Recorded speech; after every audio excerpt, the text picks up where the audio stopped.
It's time for Two Guys and a Goalie with Dustin Nielsen, Matt Cassian, and the goalie, Joaquin Gage.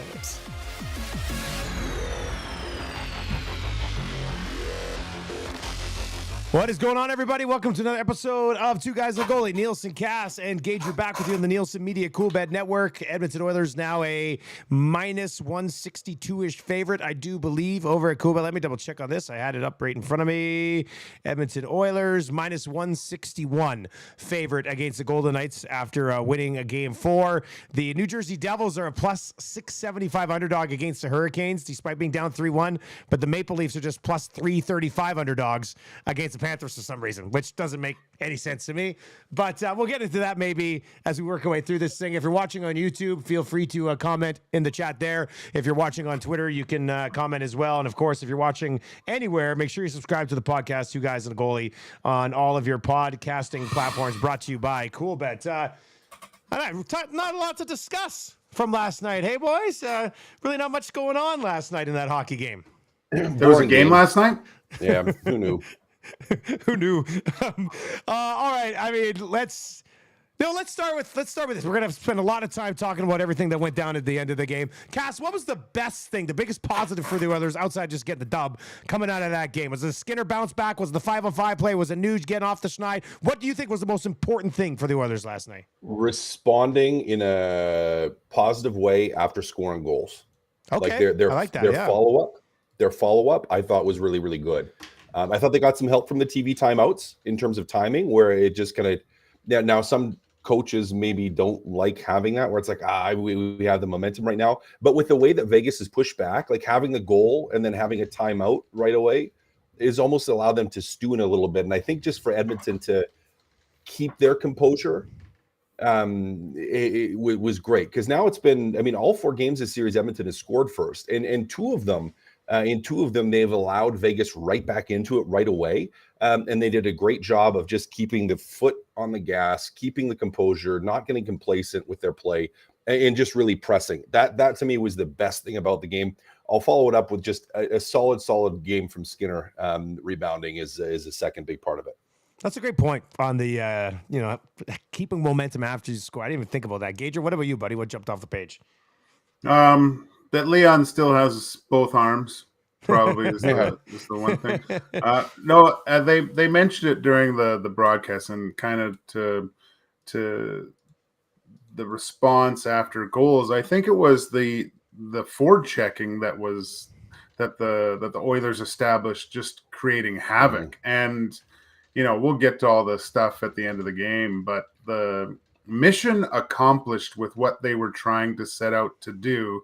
And I look back, and it was reminiscent, I think, of last year against the Kings, where they just got all over the Kings defense, and they never let Pietrangelo off the hook once when he had the puck. They finished every single check, and to see him just lose his marbles at the end of the game, like I said, mission accomplished. They've gotten into his head. He knows he's going to get hit every single time. I'd be looking at retaliation penalties all next game. Well, if he does play next game, but when he does eventually get into the lineup, just keep doing what you're doing. You saw what they did with, essentially all their D, just finishing checks. And I think that's what didn't allow Vegas to get those pushback shifts like Cass had mentioned and get back into that game. Gager, what do you think of Skinner last night, buddy? Solid. He was good. He was. Did he seem a little more active in his crease to you, or was that maybe I was just seeing things? I felt like his legs were moving a little bit more last night. I don't know. He looked like a guy that wasn't thinking too much. Okay. I find in that, I think I look back to times if after a bad game, I think most goalies think that I just got to go out there and play. It'll take care of itself when I get out there. And I think sometimes maybe because he's so structured, he could be thinking a little bit too much. And he did look a little bit more free-flowing in that game, and looked a lot more comfortable, and probably just simplifying, simplifying the game down to just stopping the next one, controlling rebounds. Yeah, because he looked really, really good. You mentioned on your show the save on who was it? Stone. Stone, yeah. Like after looking at on the replay, I go, that was a really good save. Pretty good move by Stone too, and really could have changed the tide. So massive moment for him. Great game. But that's only one game. He's got to string two together. Well, and it's funny because we do say it's only one game. And Cass, this series has really been, it's one game. That's why I'm trying to figure out, like, what's game 5 going to be like? Because the others coming out of game 2, you're like, oh, man, are they in control of this? And they lose game 3, and you're like, oh, I don't know if they can play with these guys 5-on-5. Then last night they get the 3 5-on-5 goals from 3 different lines, and you're thinking, oh, they're back in control of this thing. Finish it in 6. Like, it's just been one of those series so far. I'm having a really hard time getting a read on what to expect moving forward. Yeah. Yeah. It's tough because we don't know. Yeah. And I was of the opinion, and I talked in the pregame show with this about Tommy, of like, well, I thought last night was going to be both teams kind of at their best and a little bit like back and forth, some big momentum swings and a lot tighter game. But it was interesting in his pregame presser, that question was kind of asked of Cassidy, where he was like, well, do you think, or the question was, and I'll paraphrase, but do you think both teams are capable of playing their best games at the same time? And he kind of thought about it for a second, was like, no. He's like, either we're doing what we need to do or they're doing what they needs to do. And I was kind of like, I think I kind of disagree with that. And then I watched another game last night where I'm just like, yeah, maybe he's onto something here.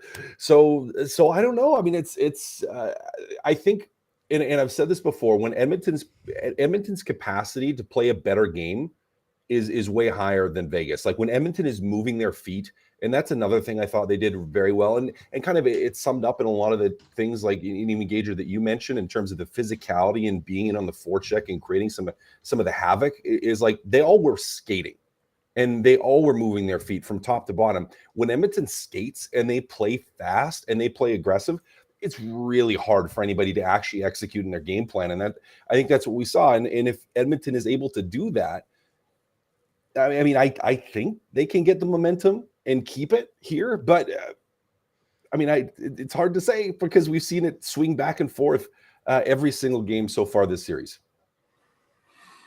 That wasn't Vegas. Like they struggled. Some of their D-men struggled.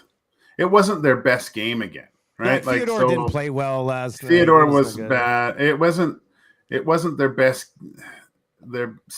And Edmonton brought a high standard of play throughout the whole game. So we still haven't seen both teams at their best back and forth, and what that looks like to impose their will on each other. So it's very weird. it's a weird series with they're just blowing each other out back and forth.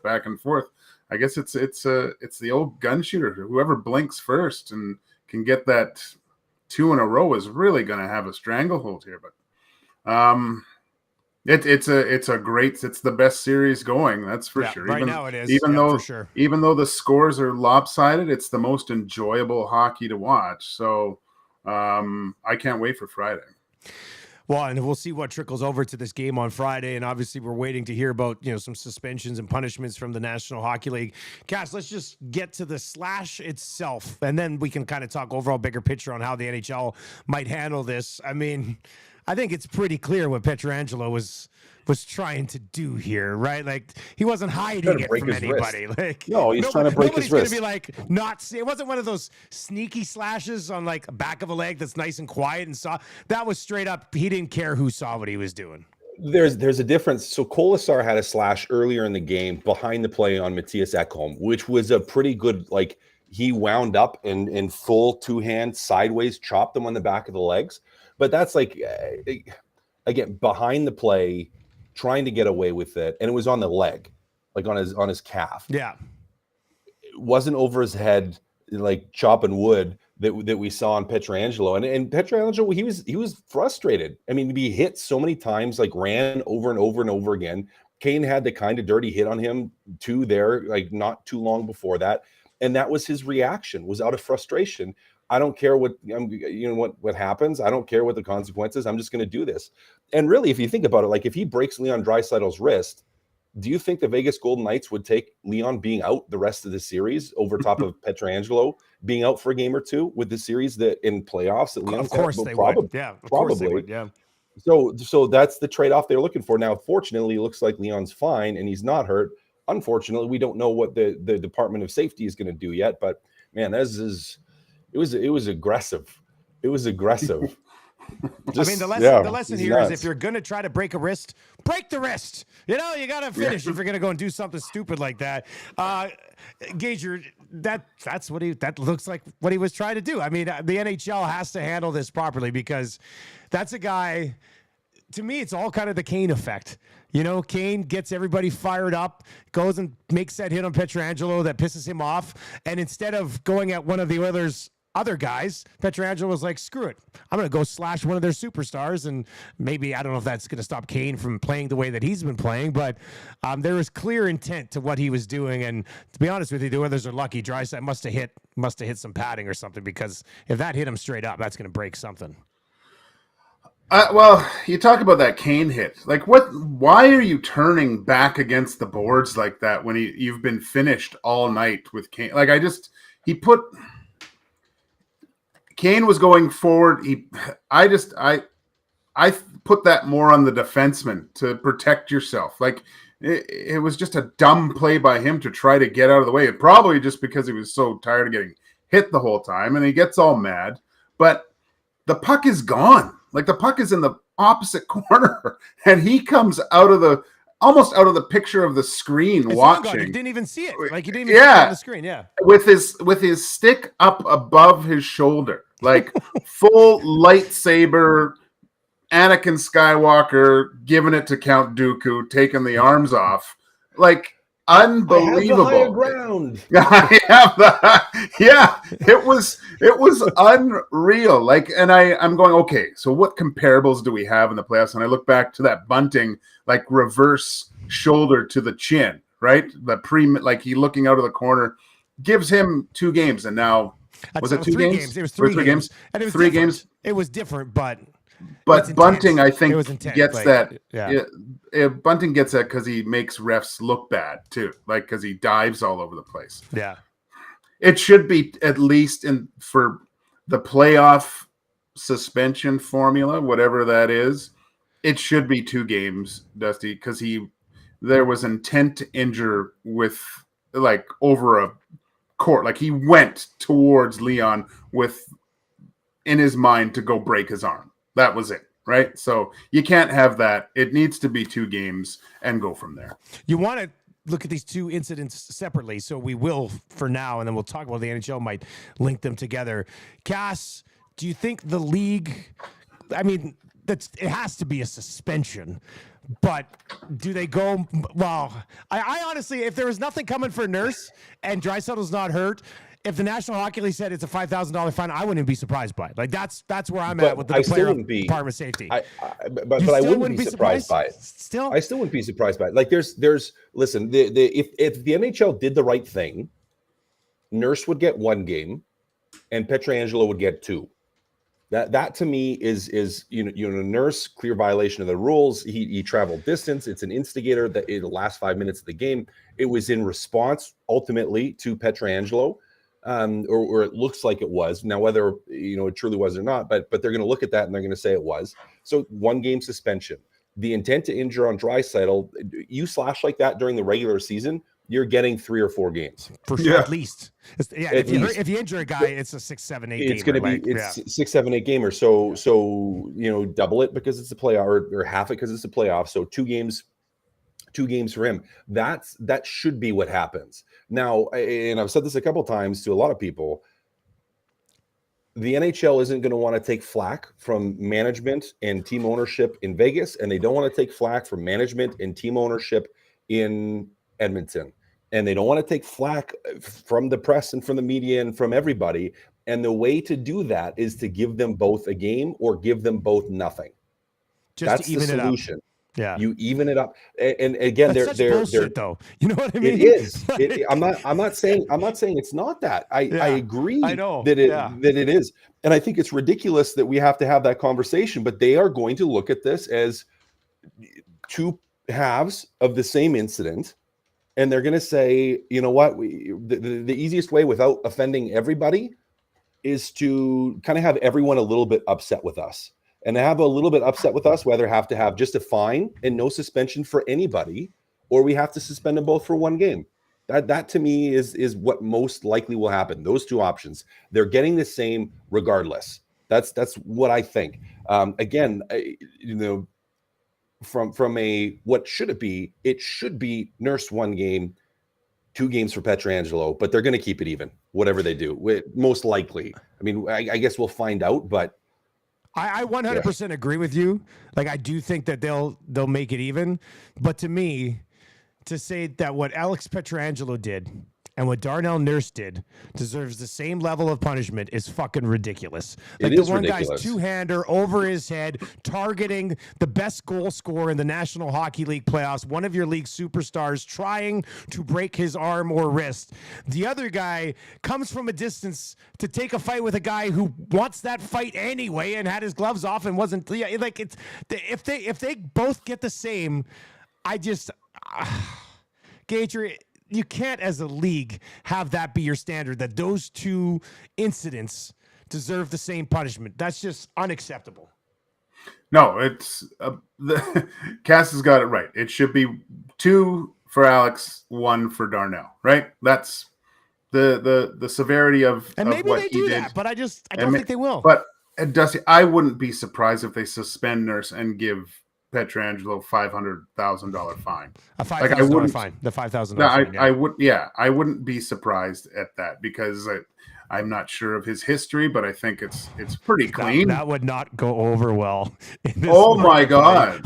But no, and it's the two instances are so different. Like if the only I'm trying to think if you could make them both the same. And it would only be like if Darnell Nurse went and grabbed Eichel, with his back turned and took off his gloves and just started wailing on him, right? That would be more, I think, on even par with the Pietrangelo thing. Like it just doesn't, it's going to be even. It's not right. But, there's a thing to it too. Like, yeah, you know what? Screw it. Put one of the best D-men back. We'll beat you anyway. So I like that side of things too. But Pietrangelo shouldn't be playing if there's a Game 7. Cass, what do you think of the whole instigator thing there with Nurse? I mean, I feel like that's not an instigator all the time, really. No, it seems weird they're to going to look. But again, situationally, to me, it looked like an instigator. Now we had the Stone quote after the game where Hague was asking Nurse off the draw to fight. Mm-hmm. So was it truly an instigator? Probably not. But they're going to look at things, the situation. So again, retaliatory in nature to the Pietrangelo because of an event that happened earlier, not that long earlier. In the game, less than a couple minutes. Which is why it won't be rescinded. Like the rules say, if it's like any type of that shit, they're not going to take it back. They're most likely not going to. Yeah. But on the flip side, I mean, but you could in that though say, okay, well, it shouldn't have been an instigator penalty. That's what they may say. Again, if they go with no suspension for Pietrangelo, no suspension for Nurse, they will look at it and they'll say, well, Hague seemed to have one involvement. He was willing and engaged.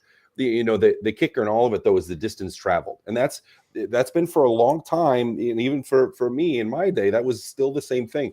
You knew if you traveled distance to pick a fight like that without like a squaring up type of situation, you're getting an instigator every single time. And Darnell Nurse skates all the way, not in a hockey play, so it wasn't like he was creeping into the zone to try to pick up a puck to score a goal. It's like, no, he flew straight in with the full intent of doing what he did, and that's where they're going to say it's an instigator. What'd you think of the fight, though?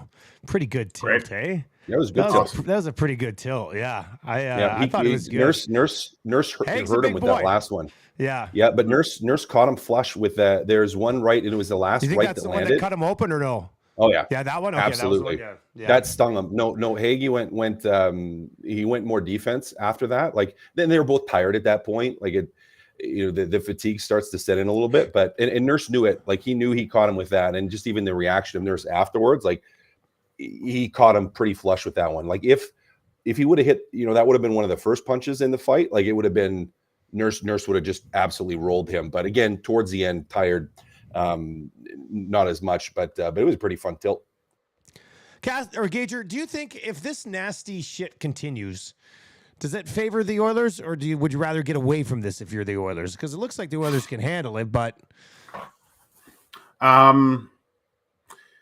yeah. I think it all depends on how you direct that emotion. Like you don't go into being macho tough guy. You still play that disciplined hard style between the whistles. I think if you can do that, and by the looks of the game, the Golden Knights looked more upset because of the way the game was going, the fact that the Oilers were getting away with a lot of stuff too. There was some cross checks that could have been called as well. Yeah.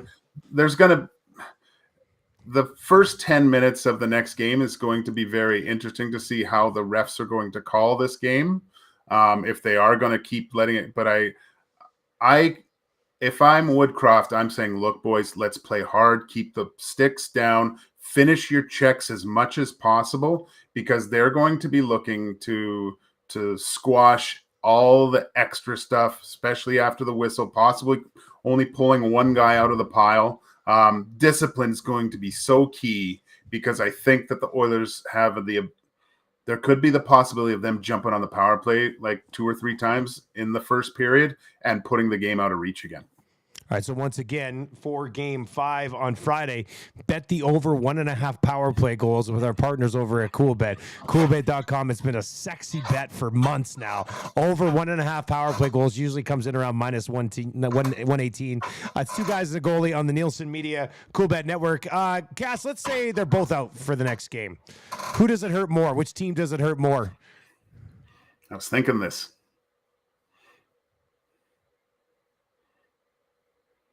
He's really thinking. No. Tommy asked me that last game. It is a thinker, though. It's a tough question. Tommy asked me that last night, and I had a hard time because I know there's lots of Edmonton fans who'd be like, "Oh, Pietrangelo," and it's like maybe slightly Vegas. But if Nurse played like he played yesterday, he was effective and played mean and played hard and played well. Like it really hurts Edmonton too. Like they both are way worse off.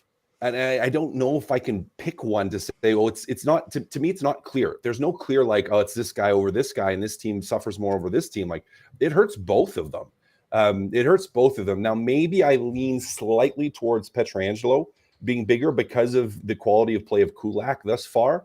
Yes, I was going to say, maybe that's what it comes down to. Ekholm and Kulak versus what Vegas has on the left side. Right. Like, and I go like, okay, maybe a little bit better on the left side there. And Pietrangelo, was primary guy to shut down Draisaitl and McDavid. So, not that Vegas, takes the more balanced approach, like where they have lines that they roll, but it's not like they just have only one line that goes out there to absolutely kill you. And so that's where I'm like, okay, I think maybe it hurts Vegas a little bit more than Edmonton, but it still hurts Edmonton a lot. Because again, Nurse playing yesterday, like he did, playing mean and physical and hard and aggressive. I mean, that Darnell Nurse, that's the Darnell Nurse that, when we had discussions previously, not necessarily this year, but previously when it was like, oh, maybe he could get some Norris votes. That's the Darnell Nurse that was playing like that. Like that's Darnell Nurse. Last game was Darnell Nurse at his best, fully engaged, fully intense, aggressive, but not unnecessarily so. Like he wasn't aggressive and just kind of running out at everybody. But when the opportunity was there to hit someone and make it stick, he hit guys and made it stick and executed his play. Like that was the best I've seen Darnell play in a long time. And to take that out of your lineup, I mean, it's going to hurt you. It's going to hurt you. But I probably lean maybe slightly more Pietrangelo just because of the depth and how good Kulak has played thus far. You got to lean here, Gager? It's a tough question. I'm going more to Pietrangelo. Just and look, both teams are hurt, but so much of their offense begins with him moving the puck on the power play. He's a dynamic force on both sides of the puck, and I just think that that first pass that he does is just, he is so good, man. He is such a good defenseman, mobile, mean, and I mean, he hit the post last night, right? Like, Yeah. I think just on the offensive side, they lose a lot if he's not in that lineup, because I think a lot of it begins with his first pass and breaking up plays. Yeah, and I just think it's easier for whoever has to take more minutes for the Oilers to shut down the Golden Knights' top offensive guys than it is for whoever has to take more minutes when Pietrangelo is giving you 27 against McDavid and Draisaitl all night. Like, I think that's a pretty big factor in this entire thing. So we'll continue to wait and see what ends up happening. I feel like we're not done with Department of Player Safety in this series yet. You know, I feel like there's going to be another visit after game 5 or 6. This series has got a little bit greasier than I thought it would, and I got some time for it, man. It's nice to have some other conversations. It's been pretty good so far. All right, Maple Leafs, quickly. Last night, did they do anything outside just extend the series to 5 games, Gager? Like, did you see anything with the Leafs last night? I thought if they were going to win, they'd have to score 4 or 5 goals to get it done. They didn't last night, so I guess maybe I'll give them credit for that. They won in a way that I'm not sure they have many of those in them. I know I saw, or Drager on my show this morning said people are saying that might have been one of their most complete games of the year, and if that's one of their most complete games of the year, then they're not going very far anyway here. But what'd you think of them last night? They look like a desperate team, right? I didn't think Florida was spectacular. I felt like they were they were sitting back a little bit to me watching it, like not really going after it. I think you're going to see a totally different game from the Panthers on Friday, but no, they're lucky. I think there's a lot of luck. I didn't like the call. Like Marner pulled that call, like he held on to Barkov's arm and fell down. So a little bit of luck there on the go ahead goal. But they're big dogs to score. They finally showed up, somewhat like the Oilers' bottom guys starting to contribute 5-on-5. So yeah, maybe that gives them a boost. If any team can come back and do this, the Leafs have they certainly have the skill to do it. It's just a question of will. Cass, not going to happen though. There's no way Cass gives the Leafs credit here. It doesn't get the credit. I mean, listen, they won a game. I just can't see a scenario. I can't see a scenario where they win 3 more in a row. Yeah. So, it's tough to beat that Florida team. It's going to be tough to beat them 4 times straight. So yes, they played a better game. Yes, they got some production, and Marner was a little bit better, but they're still up the creek, gentlemen. So now if they win the next one, they're gonna look at it and they're gonna go, well, you know what? Now it's 3-2, and we only have to win 2 in a row. And winning 2 in a row is going to be possible, right? You could win 2 in a row against Florida, but you started with 1 and you got to move on to the next one, and it's going to be tough. I still don't think they do it. I mean, the likelihood of them doing it is just very, very low. All right, that's going to do it for another episode of Two Guys and a Goalie on the Nielsen Media Coolbet Network. If you want to bet on the Oilers to win that series now, or you want to bet on Game 5, like I said, over 1.5 power play goals in Game 5 could be something that we're pretty happy with. I think that might cash. You can get that over at Coolbet. Sign up with the code 2GUYS when you do, the number 2 and the word guys. I guess we'll be back on Monday, which will be right after Game 6. So we're either getting fired up for Game 7 or the series is over, boys. Hey, don't forget Mother's Day on Sunday, okay, guys? You got big plans? Big Mother's Day plans? Or still working on it? Still coming together here? I floated the idea. Do your kids just do this now, or are you still heavily involved in this? I don't know, my kids. I don't know what they. But no, I'm at the age where I could probably just do something with my wife. Okay. Yeah. So I was thinking of a Mother's Day poutine place. I've been scouting this place out, and they have all these fancy poutines. So maybe some Does suds. she love poutines, or do you just love poutine? Who doesn't love? Who That's a good doesn't love point. poutine? Yeah. Yeah. There's a little place on the corner that does butter chicken poutine. It's phenomenal. But yeah, I think we'll try to get out to an establishment and Mother's Day just poutine. I like that. yeah. Yeah, that's real nice. Cash, you're probably too busy with the kids, right? Like, what do you? No, I mean, the kids. I mean, we'll do something. I think Yeah. we'll do something. Yeah, we got some plans in the works. So We're still working on some plans here. So just got to make sure I do something nice, especially if I'm going to sneak away to the Oilers game on Sunday night. We'll have to see if that goes over. All right, boys. Well, we'll talk to you on Monday. All right. See you later. Have a good weekend, guys. bye. Later, boys.